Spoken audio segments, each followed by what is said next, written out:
ഇന്ന് നമ്മളൊരു ബ്രേക്ക്ഫാസ്റ്റ് റെസിപ്പിയാണ് ചെയ്യുന്നത്. വെള്ള കൽത്തപ്പം എന്ന് പറയും. അപ്പോൾ ഇത് കറിയും കൂട്ടിയിട്ടാണ് കഴിക്കേണ്ടത്. അപ്പോൾ അതിനായിട്ട് ഞാൻ 2 കപ്പ് അരി എടുക്കുന്നുണ്ട്. പച്ചരിയാണ് എടുത്തിട്ടുള്ളത്. അത് നന്നായിട്ടൊന്ന് കഴുകിയിട്ട് ഒരു 4-5 മണിക്കൂർ കുതിർത്ത് വെക്കുക.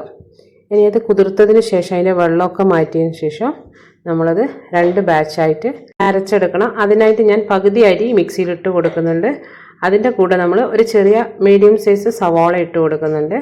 പിന്നെ പെരിഞ്ജീരകം 1 ടീസ്പൂൺ, പിന്നെ അതിൻ്റെ കൂടെ ആവശ്യത്തിന് ഉപ്പ്, പിന്നെ 1 കപ്പ് ചോറ്. അപ്പോൾ ഇത് 2 കപ്പ് അരിക്കുള്ളതാണ് ഈ മുഴുവൻ അളവും.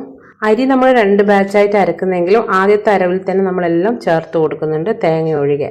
ഇനി രണ്ടാമത് അരക്കുന്ന സമയത്ത് തേങ്ങ 1 കപ്പ് ചേർത്ത് കൊടുക്കുക. ആവശ്യത്തിന് വെള്ളവും കുറച്ച് ഉപ്പും കൂടെ ചേർത്തിട്ട് നമ്മൾ വീണ്ടും അരച്ചിട്ട് എല്ലാം ഒന്ന് മിക്സാക്കി എടുക്കുക. ഇനി നമ്മൾ ഒരു ചീനച്ചട്ടി അടുപ്പത്തേക്ക് വെക്കുക. ഇനി അതിലേക്ക് വെളിച്ചെണ്ണ തന്നെ എടുക്കണം.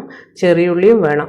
ചെറിയുള്ളി ചെറുതായി അരിഞ്ഞിട്ട് നന്നായിട്ടൊന്ന് ഫ്രൈ ചെയ്തെടുക്കുക. ഒന്ന് കളറ് മാറി വന്നു കഴിഞ്ഞാൽ കുറച്ച് അതിൽ നിന്ന് എടുത്തിട്ട് മാറ്റി വെക്കണം. ഇനി ബാക്കിയുള്ളതിലേക്ക് ആ വെളിച്ചെണ്ണയൊന്നും മാറ്റണ്ട, അതിലേക്ക് തന്നെ നമ്മൾ അരച്ച് വെച്ചിട്ടുള്ള കൂട്ട് പകുതിയോളം ഒഴിച്ചു കൊടുക്കുക. എന്നിട്ട് നമ്മൾ ആ ഉള്ളിയൊക്കെ ഒന്ന് എല്ലാ ഭാഗത്തേക്കും ആകുന്ന വിധത്തിൽ ഒരു തവി കൊണ്ട് തട്ടിക്കൊടുക്കുക. ഇളക്കുകയൊന്നും ചെയ്യരുത്, ജസ്റ്റ് ഒന്ന് തട്ടുക മാത്രം. ഇനി അതൊന്ന് മൂടി വെച്ചിട്ട് ഒരു 5 മിനിറ്റ് കഴിഞ്ഞ് കഴിഞ്ഞാൽ അതിൻ്റെ മുകളിലൊക്കെ നമ്മൾ ഫ്രൈ ചെയ്ത് വെച്ചിട്ടുള്ള ഉള്ളി ബാക്കിയും കൂടി ഇട്ട് കൊടുക്കുക. എന്നിട്ട് മൂടി വെച്ചിട്ട് ഒരു 20 മിനിറ്റ് മതി ഇത് ആയി കിട്ടാനായിട്ട്. അപ്പോൾ ഒരു സ്ക്യൂർ വെച്ചിട്ടോ അല്ലെങ്കിൽ നിങ്ങൾക്കൊരു ഫോർക്ക് വെച്ചിട്ടോ ഒക്കെ ഒന്ന് നോക്കാം. അപ്പോൾ നിങ്ങൾക്ക് കാണാം ഇതിൻ്റെ മുകളിലൊന്നും പറ്റി പിടിച്ചിട്ടൊന്നുമില്ല. അപ്പോൾ നമ്മൾ അപ്പം നല്ല റെഡി ആയിട്ട് വന്നിട്ടുണ്ട്. അപ്പോൾ നമ്മളെ വെള്ള കൽത്തപ്പം ഇത് രാവിലത്തെ ബ്രേക്ക്ഫാസ്റ്റിന് ബീഫ് കറീൻ്റെ കൂടെയോ പുളിമുളട്ട മീൻ കറീൻ്റെ കൂടെയോ ഒക്കെ അടിപൊളിയാണ്.